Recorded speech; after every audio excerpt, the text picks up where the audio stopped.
Unfortunately, we live in an age of lies. Now, despite many people believing that Boris Johnson is somehow an honest politician, he really isn't. He lies constantly and has been exposed to be a complete liar.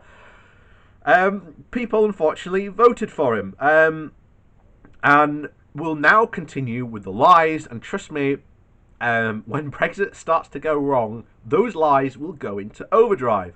But in the meantime, we have a very interesting situation. Mark Hancock, who is the health minister at the moment, went on TV last night and told one of the biggest whoppers there had probably potentially ever been, to a point where even the people he lied about tweeted out, "We have no idea what you're talking about." So obviously, we're talking about the coronavirus, or COVID-19, whatever you want to call it, but we'll call it the coronavirus. So this comes again from the London Economic. Coronavirus UK. Hancock made up what he said about working with supermarkets. So Mark Hancock vowed to ensure that the UK supermarkets will not run out of food as the coronavirus outbreak escalates. Speaking on BBC's Question Time, the Health Secretary sought to reassure the public following panic buying in some areas during which shelves have been cleared of essentials such as toilet roll and paracetamol. Mr. Hancock said that the government is working with supermarkets to ensure that food supplies the number of people self-isolating with coronavirus is set to rise. However, after the programme, the BBC's Simon Jack was contacted by a supermarket executive who didn't seem to believe Hancock's statement. Jack was told that Hancock totally made up what he has said about working with supermarkets. "We haven't heard anything from the government directly," and adds that teams are having to work round the clock to keep shelves stocked. Tin goods, pasta, and shelves and sales are through the roof.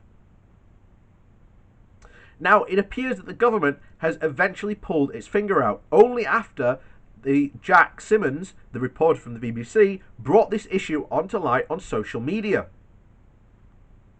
And you have to ask yourself this question: if the government is willing to lie that much about that, what else are they willing to lie about? Now remember, we are still in a situation of where the Russia report has not been released, and I am now of the growing suspicion that in that Russia report, it names, I am pretty much guaranteed it will name conservative individuals who have received, shall we say, significant amounts from Russian investment. I have no doubt that the report will find that things like the Brexit referendum were indeed interfered by Russia.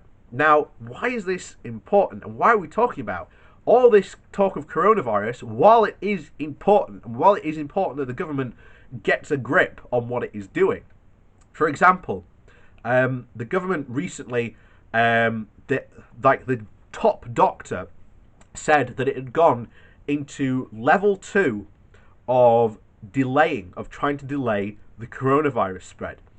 Only immediately for the government, the same government, to come out and go, "No, that hasn't happened.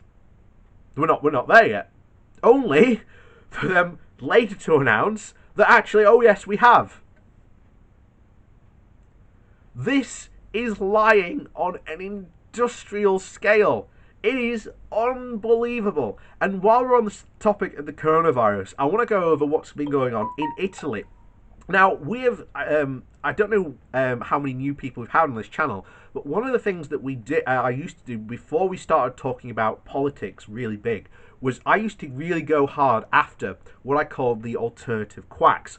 And one of these big places where alternative quackery has taken over is actually Italy. And as a result, you've had a massive number of drop of infection rates. Not only that, their health minister, for reasons unknown to herself, and I still haven't managed to follow this up, by the way, unfortunately, and I really need to. This happened, must have been a year, 2 years ago now, sacked all the top doctors in Italy that are experts in vaccinations to quote her to put people in with an alternative voice.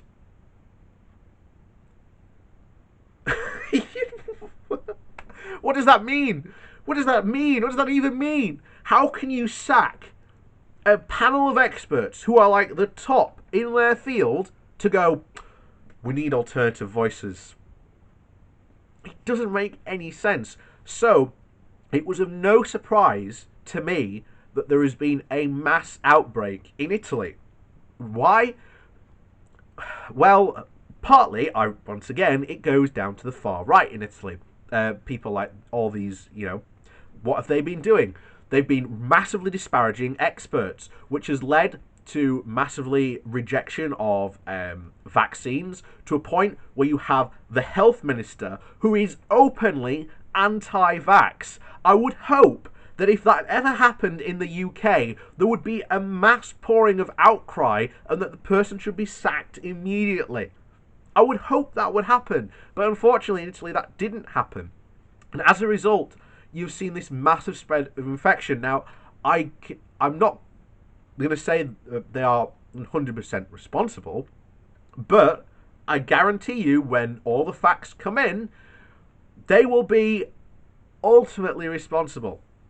Because if you've never talked to an anti-vax person, good God, you're already seeing out there right now these alternative quack people and whatever already trying to profit off the coronavirus and things like that. They're saying, oh yeah, all you need to take is this colloided silver, which, by the way, if you take too much, you'll die, but, they don't tell you that.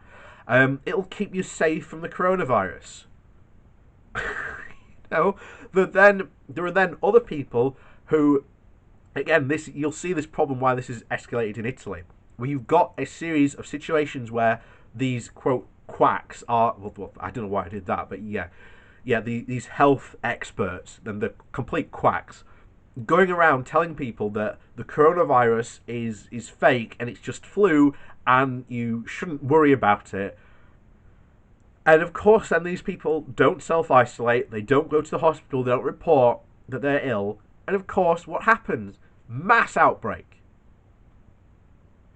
So it's a good thing in the UK that we've done quite a bit to quell the anti-vax movement in the UK, which has been really good. However, it is still there and is something that we continuously have to fight. I recently watched the Netflix documentary Behind the Curve, which is all about flat earthers, and I started my YouTube career going after conspiracy theorists and people like that, and I've talked to these people. It's a lot of reason why I don't talk to people in YouTube comments, because I had enough back then. I don't want to get involved, to be honest, because those people are absolutely crazy.